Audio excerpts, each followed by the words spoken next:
Hi, I'm back. It's been a while. I had a bit of a winter stop, but now back at it.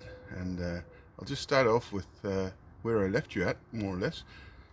And well, let's go have a look. As you can see from this shot, the boat's folded up now.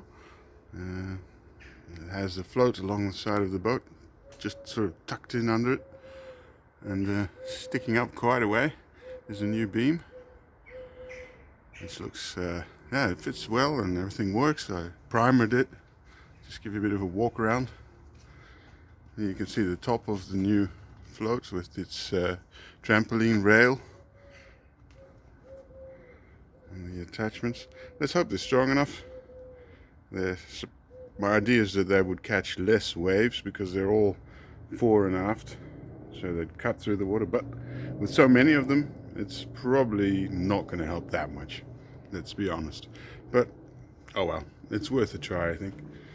And you can see the new portholes for the well, covers. They're going to be just closed covers. No use putting portholes with lights and stuff in there, with glass.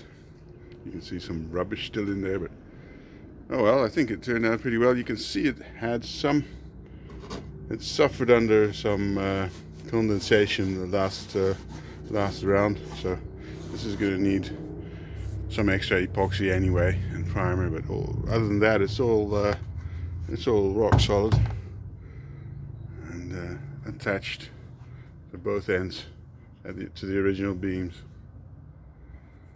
So yeah, I'm happy that came out well, and it was just in time for winter, but it still needs a lot of work. It needs fairing.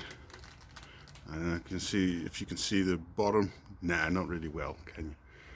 It still needs fairing, so more of the edges need rounding, like here, and stuff like that. But I decided to continue with the other side. So, well, let's go have a look at that. Yeah, this is the other side, and I made the pointy end orange just so that it would be less likely to stick in someone's eye, because it is exactly, scarily at eye level, as you can see. Well, so here's the work that's been done so far. I started by ripping out the side and the deck and throwing out the rotten wood on this side.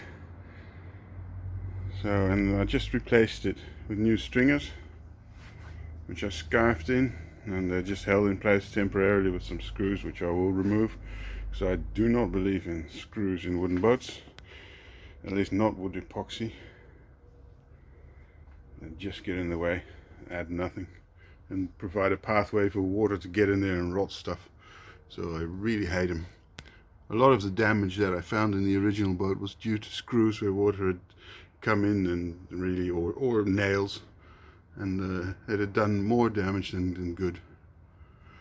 You'd see here I sistered in a new stringer because this one was not done to spec. It's supposed to have a 1:8 slope. I don't know if you can see it here. This is more like 1:4, and there's another one on the other side. Both of these that are 1:4 have failed, and all the 1:8, they're fine.